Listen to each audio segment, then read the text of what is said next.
Football বাংলাদেশের প্রতিটা মানুষেরই আবেগের নাম। বিশ্বকাপ আসলেই ফুটবলের প্রতি বাংলাদেশের মানুষের ভালোবাসা দেখা যায়। আবারও চলে এসেছে বিশ্বকাপ, তবে এখানে কোনো আর্জেন্টিনা ব্রাজিল দল নেই, খেলবে আমাদের বাংলাদেশ দল। এশিয়ার ফুটবলের শ্রেষ্ঠত্ব অর্জনের জন্য প্রতি 4 বছর পর পর আয়োজন হয় এএফসি এশিয়ান কাপ।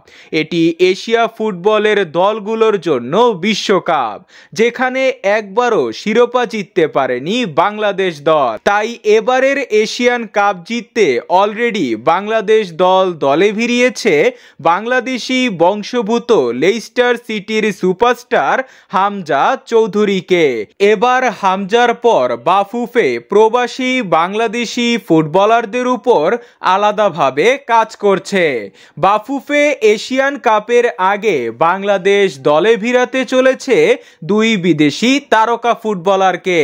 তারা হলো জাপানিজ ফুটবলার রিকুতো হাশিমোতো ও আমেরিকান ফুটবলার কুইন সুলেভান। রিকুতো হাশিমোতো একজন বাংলাদেশি বংশোদ্ভূত জাপানিজ ফুটবলার।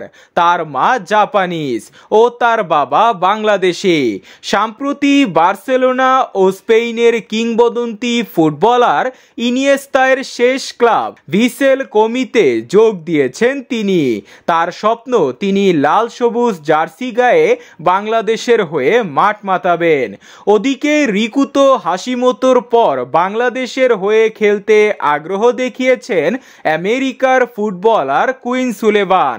তাকে নিয়ে বাংলাদেশ ফুটবলে হাইপটা একটু বেশি, কারণ বিশ্বসেরা ফুটবলার লিওনেল মেসির লিগের ক্লাব ফিলাডেলফিয়ায় খেলেন তিনি। একজন আক্রমণাত্মক মিডফিল্ডার হওয়ার পাশাপাশি একটা ভালো প্রোফাইল রয়েছে তার, শুধু এশিয়া কাপের জন্য নয়।